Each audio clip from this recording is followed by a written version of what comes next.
عزیز طلبہ و طالبات، اس ویڈیو میں حمد کے بقیہ اشعار کی تشریح پیش کی جا رہی ہے اور ساتھ ہی اس حمد پر مبنی ایک آن لائن ٹیسٹ بھی دیا جا رہا ہے، جس کی لنک ڈسکرپشن باکس میں دی گئی ہے۔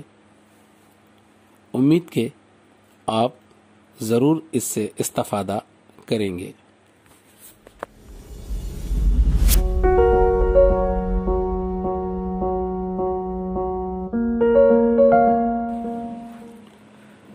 صبح صادق کی سپیدی تیری عظمت کا نشاں، سجدہ کرتا ہے جسے شب کا اندھیرا تو ہے۔ اس شعر میں شاعر اللہ کی بڑائی، کبریائی اور عظمت کو بیان کرتا ہے۔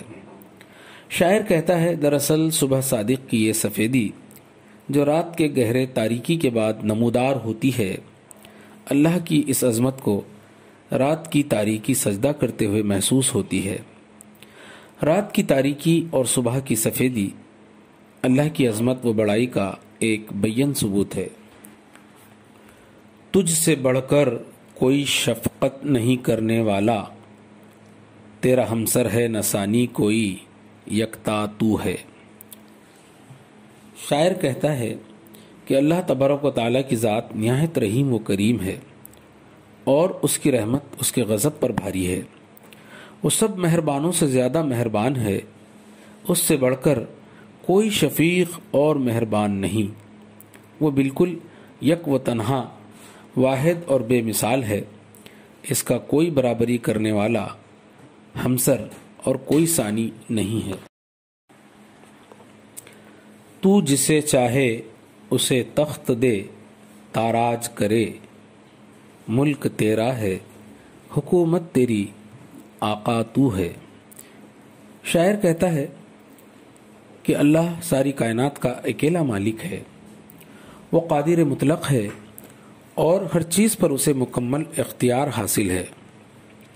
وہ جسے چاہتا ہے تخت و تاج عطا کرتا ہے اور جسے چاہتا ہے اسے تخت و تاج سے محروم کر دیتا ہے، کیونکہ ساری کائنات میں اللہ ہی کی حکومت ہے۔ اللہ ہی ساری کائنات کا واحد حکمراں ہے اور اسی کی رحمت و قدرت سے بادشاہ فقیر اور فقیر بادشاہ بن جاتا ہے۔ سینکڑوں بار ہوا یوں مجھے ٹھوکر بھی لگی، میں جو گرنے سے ہوں محفوظ، سہارا تو ہے۔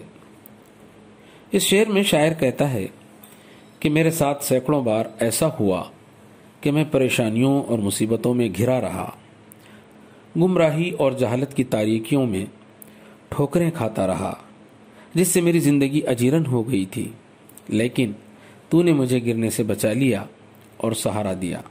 بے شک تو کائنات کی ہر چیز کا سہارا ہے۔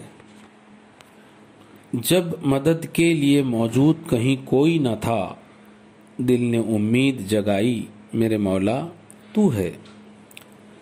شاعر کہتا ہے کہ جب میں مصیبتوں اور پریشانیوں میں گھرا ہوا تھا تو اس وقت میری مدد کرنے والا کوئی نہیں تھا، لیکن میرے دل نے مجھے یہ امید دلائی کہ کوئی نہیں ہے تو کیا ہوا، میرا حامی و مددگار میرا اللہ مجھے کافی ہے۔ اگر مصیبتوں میں صدق دل سے اللہ کو پکارا جائے تو اس کی مدد ہمارے لیے شامل حال ہو جاتی ہے۔ خود کو دیکھوں تو دکھائی نہیں دیتا کچھ بھی، تجھ کو سوچوں تو ہر شے میں سمایا تو ہے۔ حمد کے اس آخری شعر میں شاعر کہتا ہے کہ بے شک انسان اپنے وجود ہستی کو سمجھ نہیں سکتا اور ظاہری آنکھ سے اللہ کو دیکھ نہیں سکتا، لیکن اگر وہ اللہ کی ذات پر غور و خوض کرے تو اللہ کی قدرت و حسن کے جلوے ہر شے میں اسے ضرور دکھائی دیتے ہیں۔